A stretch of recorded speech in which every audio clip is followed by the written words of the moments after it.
Well, I'm about to start fabricating a door skin for a 300 SL, a very famous car. Now you can see here what I'm doing is I'm laying a paper pattern out. The paper pattern helps me and informs me as to where all the perimeters are and where I need to shrink and stretch the aluminium as I start working. It's a very important part of the process. Now you can see here that having laid it all out, I'm now going to put a bend in the aluminium skin.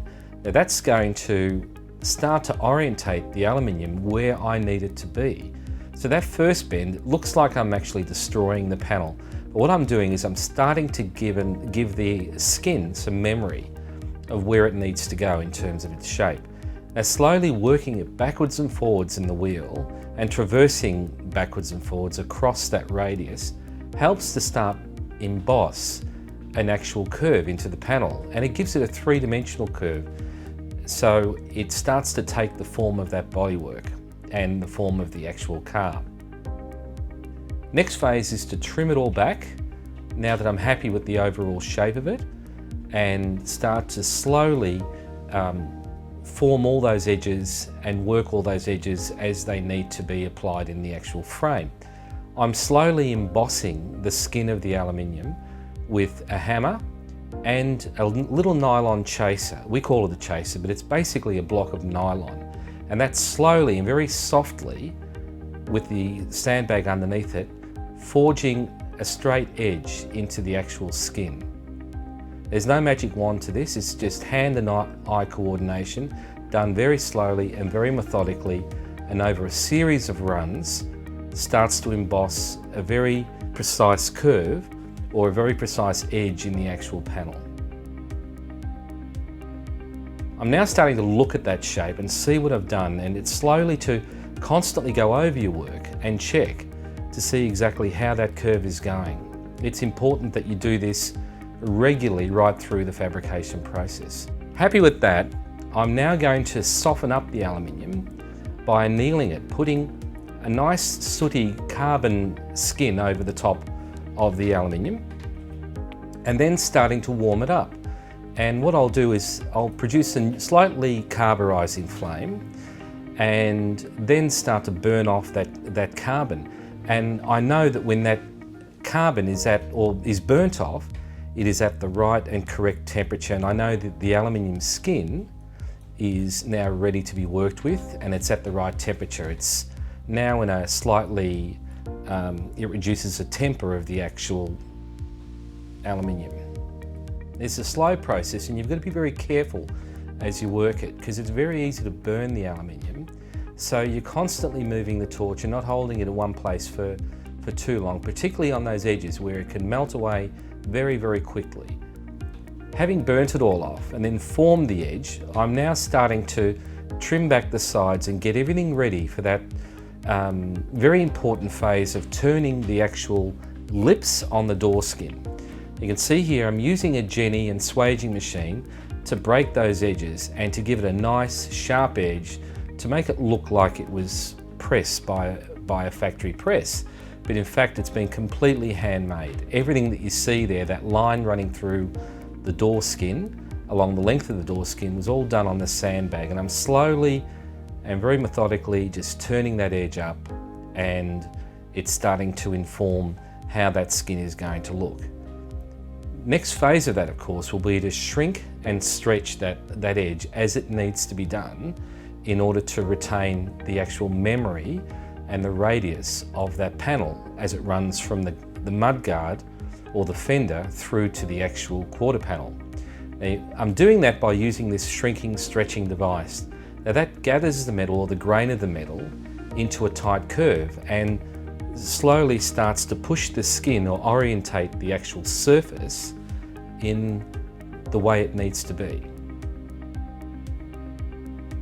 And again, a lot of it requires circumspection and adaptability. It's something that you can't just learn from a book. It's something that you have to apply yourself to, and it's something that is learnt over a long period of time.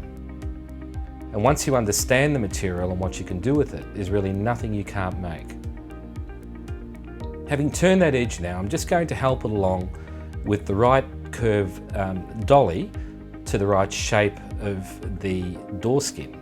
And I'm slowly just working those edges very carefully, not applying too much pressure with the hammer to stretch it, but just basically massage it to where it needs to go.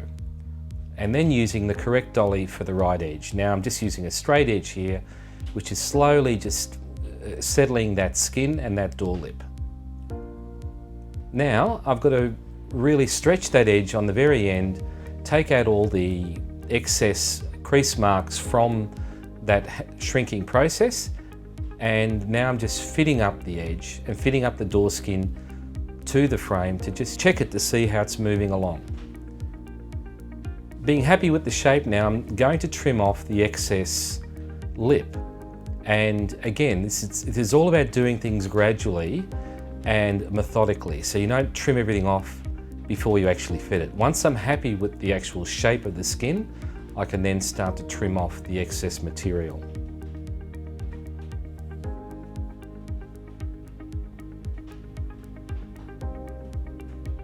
Well, the next phase is, of course, put a little bit of this engineering dye over the surface. Now this engineering dye acts like a guide coat. When I start to file and metal finish the actual surface of the door skin, it shows me where the high and low spots are. And this is just a point of reference as you're shaping that skin and doing your final repair work. Now you can see here where I'm just starting to stretch that low spot up to meet the rest of the actual surface, so you get a blemish-free look on the actual door skin. And I'm slowly just stretching it and filing it at the same time, and not taking too much material off, but just basically removing the serrations from that flipper or that bent file so it has a nice smooth surface. I'm just starting to pick up those last little edges, those last little blemishes that need to be picked up very, very quickly, and then it's just ready for paint. Now the next phase is to set the spot welder up to weld onto the skin the inner frames. I'm just slowly tweaking those edges and giving the right radius as they appear on a factory fitted skin. So it's really important to retain the provenance of the cast, so it's important that you use the right number of spot welds and that the diameter of the actual weld nuggets look the same and as they were done by the factory. And so that's what I've done here. I've just slowly welded it, and now I'm just displacing the metal and tapping it up so it's correct. I'm just finally tweaking some of the last edges and getting it ready to weld onto the actual door frame. And we're just going through that final fit, and we'll now start closing the edges over and locking that door skin to the door frame. I'm slowly working that edge over and going the full length of the actual door skin to make it sit correctly. And I'm just slowly working that edge down without bruising the metal and just bringing it over. Now again, the other thing that's really important is that the flanges need to be the correct width as per the factory. And that's another thing that we pay very close attention to make sure that we get it to look exactly as the manufacturer had done it. How you hold that bottom dolly is very important, because if you hold it at the wrong angle, you can actually crease the door skin. Having finished that, I'm now fitting it up to the car, happy with its position and its location and orientation, and I'm finally tacking it to the door frame so the skin won't move in any direction now, and it's those last little edges that I'm working and fitting up to the car. Now that's done, I've just fitted the top